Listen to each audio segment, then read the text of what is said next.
இப்ப ஜாம்பவான் சொல்ற, ஆஞ்சநேயா நீங்க வாயுபுத்திரன், உங்க பலம் தெரியாம இத்தனை நாள் இங்க இருந்துட்டு இருக்கேன், உங்களுக்கு ஒரு சாபம் இருக்கு, பழங்களை நீங்க ரொம்ப சேஷ்ட பண்ணுவேன், அதனால ரிஷிகள்லாம் உங்களுக்கு சபிச்சா, ஆஞ்சநேயா உன்னுடைய பலம் உனக்கு மறக்க கடந்து சரியான சமயத்தை யாராவது உனக்கு ஞாபகப்படுத்தினாலும் உனக்கு ஒரு பலம் தெரியும் அப்படின்னு சொன்னா, இதோ நான் ஞாபகப்படுத்தேன் அப்படின்னு ஜாம்பவான் சொல்ற. இந்த கதை ரொம்ப முக்கியம்.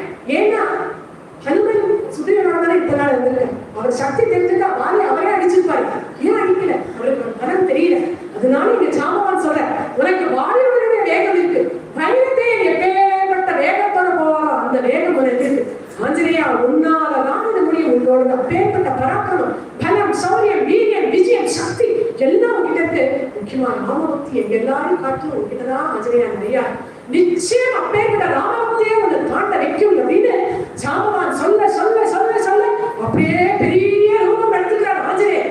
உற்சாகம் பலவான் ஆர்யா அப்படின்னு சொன்னோம் இல்லையா, அவருக்கு அப்படியே உற்சாகம் பெறுகிறது, அப்படியே பலம் ஏற்படுது, சக்தி ஏற்படுது. ஒரு சேவையே தங்கிட்ட ஏற்பட்ட மாதிரி மேல அப்படியே பெரிய ரூபத்தை எடுத்து நிற்கிறார். அப்படியே அசரீரி போல கேட்கறது அவர் சொல்லக்கூடிய வார்த்தைகள். அவர் மேலிருந்து பெரிய ரூபத்தை எடுத்துக்கிட்டாரா, மானனாரா கீழே இருக்கான்.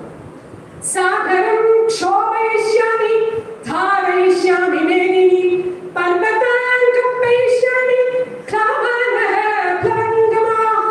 அப்படியே இந்த சமுத்திரத்தை என்னால வத்தரிச்ச முடியும், இந்த பூமியை என்னால பிளந்துட முடியும், அத்தனை பர்வதத்தையும் அப்படியே பொடி பொடி ஆக்கிட முடியும். இதெல்லாம் நான் எப்ப தெரியுமா பண்ணுவேன்?